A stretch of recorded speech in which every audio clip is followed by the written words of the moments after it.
知情人士向自由亚洲电台透露，喀什地区附属县乌古萨克乡麦美提亚森伊布拉因于2017年初突然被逮捕，目前下落不明。自由亚洲电台对该地区进行的调查中发现，乌古萨克乡古吉拉村有57人被判处10年以上有期徒刑。目前居住在土耳其的附属县侨民表示，尽管麦美提亚森从事农业活动，但他平时避免与邻居之间过度交谈和争议。当他于2017年被当局关进集中营时，邻居和村民感到惊讶。该村村长在接受自由亚洲电台电话采访时透露，麦美提亚森先生被送进乌帕尔乡的集中营，后来被转移到监狱。据悉，该村有100多人在集中营接受所谓再教育，还有57名居民被判处长期徒刑，其中包括不少妇女。他们被惩罚原因是发送或接受所谓非法和敏感消息。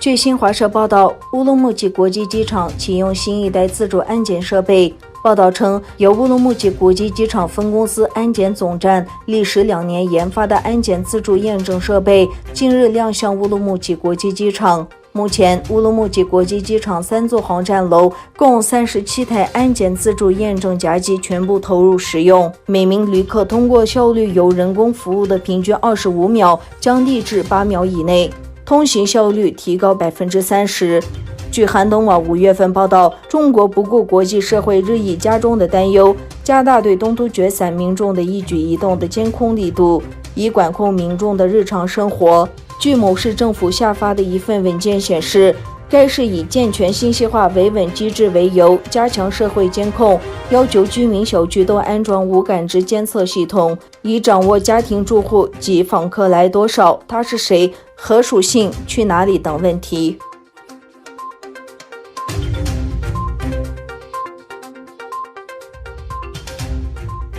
美国周一宣布，将开始把4家主要的中国媒体机构列为外国使团，此举将限制这些媒体机构在美国境内的运作。美国国务院表示，受该决定影响的媒体机构包括中央电视台、中新社、人民日报和环球时报。此举反映了上述机构作为中国共产党控制的宣传机构的真实地位。今年2月，美国宣布对中国5家媒体机构实施制裁，称他们被中国共产党作为宣传工具。以上5家媒体机构以及今日宣布的4家机构将被要求向美国国务院通报其人员名册和不动产持有情况，类似于针对包括大使馆和其他外交使团的规定。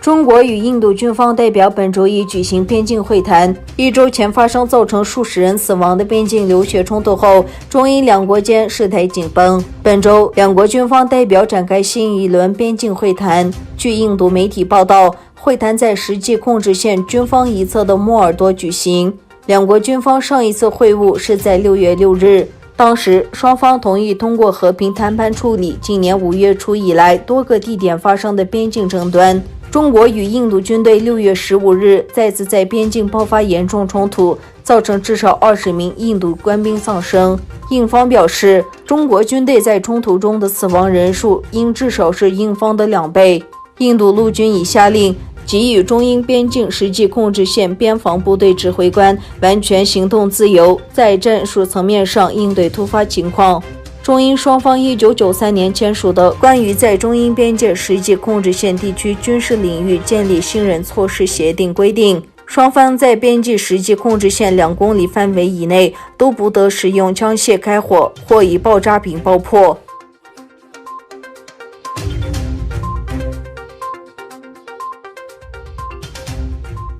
欧盟委员会主席沃尔苏拉·冯德莱恩说，中国是欧盟的谈判伙伴，但同时也是经济和系统上的对手。冯德莱恩和欧盟理事会主席查尔斯·米歇尔在通过视频会议举行的中欧峰会结束时举行了新闻发布会。欧中理事会主席米歇尔在峰会结束后的记者会上表示，为维护欧洲价值观而与中国进行的对话是必要的，但中欧双方在许多关键问题上存在分歧。米歇尔表示，欧盟领导人向中方表达对北京计划在香港实施港版国安法的严重关切，呼吁北京当局遵守对港人及国际社会的承诺，维持香港的高度自治及保障自由。欧盟委员会主席冯德莱恩表示，中国是我们的贸易伙伴，但同时也是经济和制度上的对手，这些都注定了我们与中国的关系将是复杂的。